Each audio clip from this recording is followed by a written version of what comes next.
Hi అండి, welcome to my channel అండి. ఇవాళ డైట్ చేసిన వాళ్ళందరికీ కూడా బాగా యూజ్ అయ్యే ఓట్స్తో దోశ అండి. చాలా టేస్టీగా ఉంటాయి. ముందుగా ఒక బాణీలో ఒక కప్పు ఓట్స్ వేసుకుని 2 సార్లు కడిగేసుకుని వాటర్ వేసి మూత పెట్టి పక్కన పెట్టాలి. ఒక 5 నిమిషాలండి. మిక్సీ జార్లో 2 ఉల్లిపాయ ముక్కలు, చిన్న అల్లం ముక్క, 4 పచ్చిమిరకాయలు, ఒక స్పూన్ జీలకర్ర, ఒక గుప్పుడు కరివేపాకు వేసేసండి. అలాగే ఓట్స్ నానేసుకున్నాక వడగట్టేసుకుని పక్కన పెట్టుకోవాలి. అలాగే సరిపడినంత సాల్ట్ మిక్సీ జార్లో అండి 2 స్పూన్లు పెరుగు వేసేసి ఓట్స్ కూడా దీంట్లో వేసేసండి. మిక్సీ కొన్ని వాటర్ వేసుకుని చిన్న గ్లాస్తో మిక్సీ పట్టేసుకుని దోశ బ్యాటర్లా అవుతుందండి.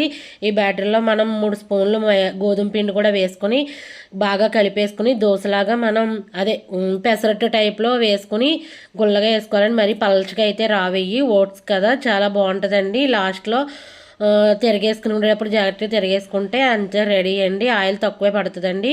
డైట్ చేసిన వాళ్ళకి మెయిన్ బాగా ఉపయోగపడుతుందండి. ఇలా ట్రై చేయండి మీరు కూడా, హెల్త్కి కూడా చాలా మంచిది. అలాగే నేను చేసిన విధానం మీకు నచ్చినట్లయితే లైక్ చేయండి, షేర్ చేయండి, సబ్స్క్రైబ్ చేయండి.